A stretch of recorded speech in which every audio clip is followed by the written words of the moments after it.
Saya juga heran dengan yang jadul-jadul ini bisa bertahan dengan sistem yang mahal gitu. Hebat juga lah di satu sisi ya, Anda hebat bisa bikin closing, tapi kasusnya juga banyak kan.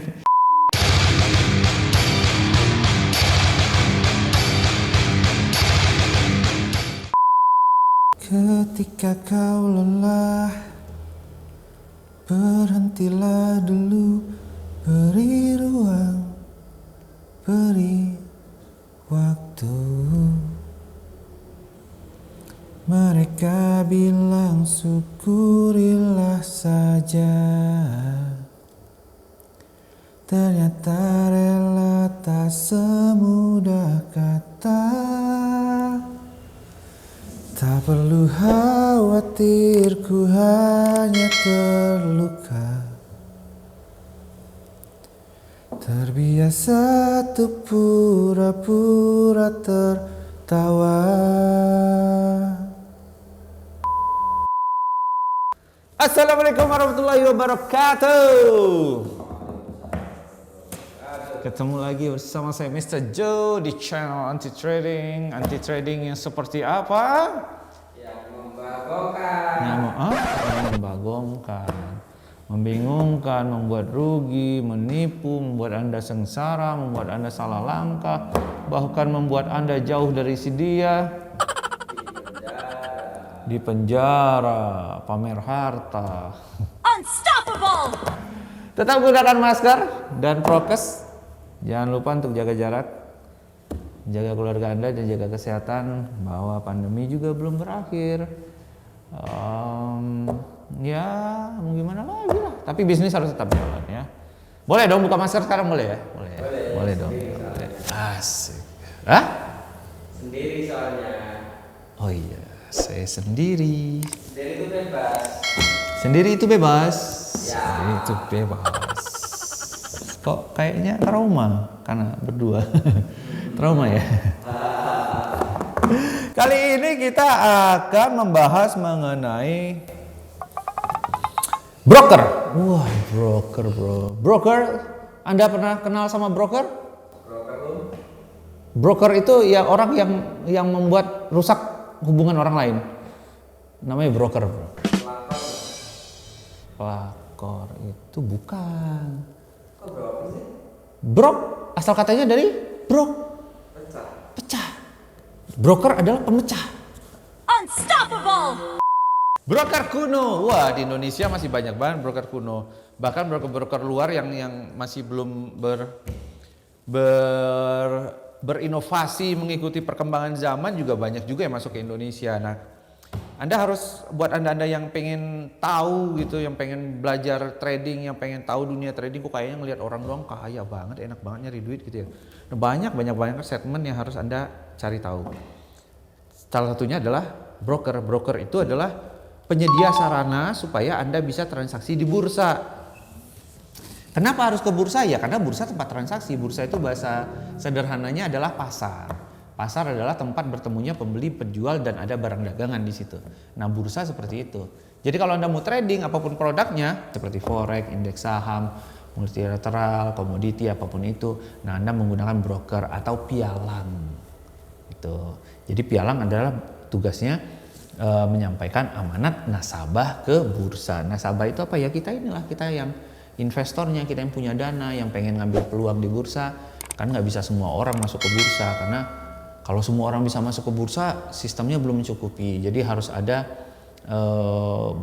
pialang-pialang yang di bawahnya yang untuk menerima orderan baru nanti disampaikan ke bursa.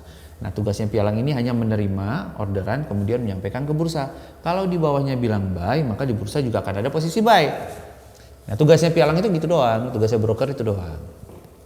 Nah, broker ini juga dari tahun 70-an yang berada di Indonesia itu juga sudah berkembang. Yang dulunya tidak ada peraturan yang baku, jadi ada hadirnya lembaga Bapepti gitu kan, Badan Pengawas Perdagangan Berjangka dan Komoditi. Nah, ini SK-nya dulu saya waktu jadi wakil pialang, pertama kali ujian wakil pialang itu di 2009, SK Bapepti nggak nyampe 100. 64 apa 69 gitu, sekarang udah 100 lebih gitu. Nah, artinya bisnis ini semakin kesini semakin ketat, semakin bagus gitu, semakin banyak perubahan-perubahan yang ke arah baik supaya aman, supaya nyaman, orang transaksi juga aman dan nyaman. Nah, broker-broker ini yang pakai kurikulum lama nih, yang kuno gitu, itu pasti udah kelihatan banget. Kelihatan banget, bro. Broker-broker yang keren-keren itu sekarang udah nggak wajib pakai dasi, pakai jas gitu, nggak, lebih casual gitu. Jadi pakaian mereka aja lebih casual gitu, walaupun mereka bawa bisnis yang gede ya. Broker yang jadul itu selalu mainstream gitu. Jadi mereka pakai pantofel, celana kain, kemeja, pakai dasi, pakai jas. Nggak peduli siapapun yang mereka temui. Oke, dalam hal ini Anda menunjukkan bahwa saya bawa bisnis yang gede, berarti harus sesuai dengan outfit saya gitu. Nggak juga. Kadang-kadang kalau Anda harus nemuin klien di lapangan golf gitu, panas bro kalau pakai jas bro. Mending pakai casual. Pakai kemeja atau pakai sweater kali ya, lebih cocok ya kalau udaranya dingin gitu. Terus Anda jangan pakai pantofel, licin bro kalau di rumput. Belilah sepatu golf berapa sih? 700.000 gitu ya demi outfit yang sesuai gitu. Celana jangan hitam-hitam lah, panas gitu. Celana putih, celana yang sedikit casual lah gitu ya. Pakai topi jangan lupa, ntar hitam di situ. Nah, artinya itu broker-broker yang modern yang menyesuaikan dengan kondisi market seperti sekarang gitu. Nggak bawa lagi laptop yang gede-gede kayak gitu, enggak, bawanya handphone. Nggak sekedar melulu menjual paha mulus dada rendah gitu, enggak. Sekarang menjual otak. Nah, buat Anda-anda yang nonton ini juga, teman-teman yang berada di broker-broker jadul, itu tolonglah gitu loh, berubahlah gitu. Kalau Anda ngerasa oh kantor saya tetap oke aja, banyak loh broker jadul yang tetap oke kinerjanya, bisnisnya, mungkin ya. Di Jogja juga banyak tuh, ada banyak juga yang umpamanya investnya dalam angka yang besar gitu, tidak punya produk mini gitu, apalagi mikro gitu kan. Banyak gitu yang invest sekian ratus juta, kemudian mereka pakai platform yang tidak kebanyakan dipakai orang, umpamanya tidak pakai MetaTrader gitu. Dimana MetaTrader kan paling gampang ya, Anda bisa lihat quote-nya di situ, chart-nya di situ, dan semua update gitu loh. Dan semua live stream ketika itu bergerak ya harga bergerak. Tapi beberapa platform yang ketinggalan zaman kan enggak. Kalau Anda buka chart-nya, quote-nya nggak jalan. Kalau Anda buka quote-nya, chart-nya nggak jalan, trade-nya nggak jalan gitu. Jadi harus di refresh terus karena ketinggalan zaman. Terus Anda datang, oh kan kita pakai Meta juga Pak untuk menganalisa, cuma trade-nya di platform ini. Kenapa nggak lu pakai Meta sekalian gitu? Enggak, kita nggak dibayar sama Meta, cuma MetaTrader bagus banget. Platform yang bagus banget untuk Anda trading ya, untuk bagus banget. Nah, kurikulum lama ini juga dipakai oleh broker-broker lama yang tidak mau mengikuti perkembangan zaman gitu loh. Umpamanya seperti adanya swap yang ada di bursa gitu. Swap itu kan adanya di bursa. Swap itu adalah biaya yang dikeluarkan bursa ketika Anda menginap gitu loh. Ketika posisi menginap, kalau Anda menginap, biaya dikeluarkan untuk hotel atau apartemen atau kos-kosan atau jam-jaman lah ya, losmen gitu. Boleh lah ya. Oh iya, masuk ke hotel juga pakai swab. Bukan itu, maksudnya swab itu biaya inap bro, bukan swab dicolok hidungnya, tapi biaya inap. Nah ini udah ada rumusnya kan, dari bursa itu udah ada rumusnya. Ketika Anda ngambil posisi buy dan posisi sell itu biaya swabnya berbeda, biaya inapnya berbeda. Ketika harga berada di sini dengan harga berada di sini itu juga biaya swabnya berbeda gitu loh. Ada rumusnya, nanti di konten berikutnya kita akan merumus mencari berapa besaran swab. Wah keren kan. Ada rumusnya di masing-masing broker yang legal, itu pasti diberitahu di regulasinya, di regulasi trading Anda, di produk Anda, regulasinya akan diberitahu biayanya berapa, cara penghitungannya seberapa. Kayaknya tuh harga sekian dikali dengan kontrak size, dikali dengan jumlah lot, dikali dibagi 365 hari, ketemulah itu swabnya berapa. Jadi belum tentu kalau harga emas sekarang di 1880 dengan di 1930 pasti beda biaya swabnya gitu. Nah semakin lama Anda menginap ya semakin besar biayanya gitu. Nah itu penting itu. Nah beberapa broker lama itu bilang oh biaya swab nggak ada karena kita yang handle gitu. Umpamanya 70.000 gitu, pukul rata 70.000 gitu. Ya kalau biaya swabnya lebih murah dari itu berarti Anda bayar mahal dong, Anda lebih memberikan keuntungan kepada mereka gitu. Tapi kalau ternyata biaya swabnya lebih mahal dari itu berarti dihandle sama mereka. Ketika mereka menghandle biaya swab pasti akan beban yang lain akan ditambahkan ke Anda. Sederhananya kayak gitu. Jadi broker modern nggak ada yang ngambil biaya swab gitu. Semuanya diserahin ke bursa aja. Jadi sarannya adalah ya tidak menginap. Ngapain Anda menginap? Selesaikan transaksi, cepat masuk, secepatnya keluar, selesai. Gitu. Terus pulang, udah happy, tinggal tidur, kan enak, nggak harus nginep. Nginep berminggu-minggu lagi nginep, aduh. Hah? Nggak gitu juga gitu loh, nggak melulu karena ada posisi yang menggantung jadi Anda menginap, itu kan nggak juga, karena semakin lama Anda berada di market, maka semakin beresiko terhadap posisi Anda, semakin beresiko terhadap uang Anda. Jadi tidak ada gunanya untuk menahan posisi lama, kecuali memang Anda pemain medium term atau long term, di mana dana Anda besar sehingga memang ketika Anda kena swing, Anda minus, ya Anda memang batasan toleransinya besar. Dengan target yang juga besar pastinya gitu. Kalau saya sih ngapain gede-gede $30 minus, ya udah buang aja, ngapain gede-gede. Berarti saya salah dong, analisa lagi aja gitu. 2 kali salah berhenti. Besok kan masih ada waktu. Nah, itu gambaran kecil tentang broker-broker yang jadul gitu.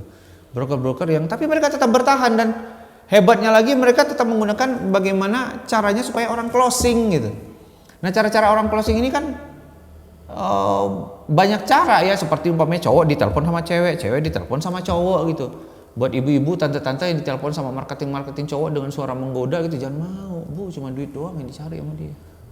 Buat om-om, bos-bos yang senang ditelepon sama cewek-cewek, jangan mau juga. Tapi saya percaya, namanya orang invest itu tidak ada yang melulu, tidak ada yang 100% hanya karena marketingnya, itu nggak ada. Murni karena bisnisnya, marketingnya bonus biasanya. Jadi buat para marketing yang sangat bangga ketika Anda bisa closingin orang lain, marketing merasa bahwa dia closing karena diri Anda, karena keseksian Anda, karena paras rupawan Anda. No, dia tetap mikir bisnisnya. Nggak ada orang taruh duit hanya gara-gara manusia, nggak ada. Anda cuma bonusnya, cuma bonus Anda gitu. Kesel banget ya, kesannya kesel banget kayaknya gitu. Enggak gitu ya, percayalah. Ada banyak marketing lain juga yang berlaku seperti itu kepada klien Anda gitu. Ya itu. Jadi peranglah di situ. Nah, buat teman-teman dari broker-broker yang lama-lama ini yang masih menggunakan sistem yang jadul, ayolah kembangkanlah sistem Anda, rubahlah ke arah yang lebih modern sehingga Anda bisa mendapatkan klien dengan cara yang lebih enak juga gitu loh. Karena semakin kesini caranya itu semakin bagus gitu loh, semakin enak, semakin mudah buat klien. Swap sekarang nggak main bos gitu loh. Kemudian spread di atas 8 poin, 0,8, 0,5 itu udah nggak main, 0,3 sekarang mainnya. Kecilkanlah spread Anda. Komisi Anda 500.000 untuk reguler, 300.000 itu nggak main. Sekarang mainnya komisi 200.000. Mini itu komisi Anda $10, $7 nggak main, sekarang komisi $2. Permudah klien Anda untuk itu gitu. Jadi sistem ini memang harus semakin lama semakin baik. Dan saya juga heran dengan yang jadul-jadul ini bisa bertahan dengan sistem yang mahal gitu. Hebat juga lah di satu sisi ya, Anda hebat bisa bikin closing, tapi kasusnya juga banyak kan. Ya iyalah, jadi masalah lah, beban itu masalah bro, masalah. Jadi lepaskanlah beban Anda biar tidak ada masalah gitu. Jadi buat anda yang mau trading, pilih broker yang baik, pilih broker yang modern, yang biayanya murah, jangan yang mahal-mahal, yang bisa memang memberikan Anda kemudahan untuk trading. Gitu. Untuk lebih lengkapnya bagaimana perbandingan antara broker jadul sama broker modern, siapa aja broker jadul, siapa aja broker modern, Anda bisa kontak admin di bawah sini deskripsi, Anda bisa ketemu langsung saya di Jogja Trading School. Anda mau nanya-nanya aja boleh, mau konsultasi juga boleh. Kayaknya kita masih udah ada biaya konsultasi sih, belum ada ya, kelas konsultasi belum ada, jadi Anda bisa gratis. Tapi kalau untuk sekalian belajar tentang dunia trading cukup hanya 1.250.000, Anda dapat 2 hari 4 sesi 30 tema, Anda dapat modul dan dapat sertifikat. Belajar langsung di Jogja Trading School, ketemu saya langsung, kontak adminnya ya. Dan saya rasa itu aja. Jangan terpengaruh oleh orang-orang yang memperlihatkan figur-figur kaya raya hanya mudah dengan trading, hidup mudah dengan trading, cari uang dengan trading, bro. Begitu kira-kira. Gue mau nyenggol lagi nggak enak, ntar bosen kita nyenggol afiliator lagi. Nggak usah lah, Anda Udah kenyang lah sama yang berita yang berbulan-bulan kayak gini kan, itu mulu, itu bosen lah gitu. Kita tunggu aja lah hasilnya mereka seperti apa lah ya. Hal-hal yang kayak gitu ya. Coba mereka hidup sederhana aja kan. Dan iyalah itu mungkin lebih baik ya kalau mereka nggak pamer-pamer kayak gitu, nggak ada yang julid kali ya. Nggak ada yang penasaran kali ya, nggak ada yang ngangkat juga tema itu ya. Karena menurut prinsip saya, it doesn't matter how much money that you made. Bener nggak sih bahasanya kayak gitu? Just like a pro. Iya, just act like a broke, man. Bingung nggak lu tuh? Nggak peduli seberapa banyak pun uang yang kamu hasilkan, bersikap sederhana lah. Itu jauh lebih aman dan lebih nyaman. Ya. Jangan lupa jaga kesehatan, gunakan masker, hand sanitizer, jaga jarak, jauhi kerumunan, jangan keluar ketika memang tidak ingin keluar, dan kalau memang ingin keluar jangan ditahan-tahan. Bekerja maksudnya, ya bekerjalah karena memang itu jadi tanggung jawab Anda. Ya, Mr. Ju cabut. Sampai ketemu di video berikutnya yang pastinya akan berurutan di minggu depan. Masih menggunakan pakaian yang sama karena satu kali bikin video kita ada 4 video dengan baju yang sama. Hemat bro, musim hujan. Hargai kerja keras nakes kita, Mr. Ju cabut. Bye bye. Assalamualaikum warahmatullahi wabarakatuh.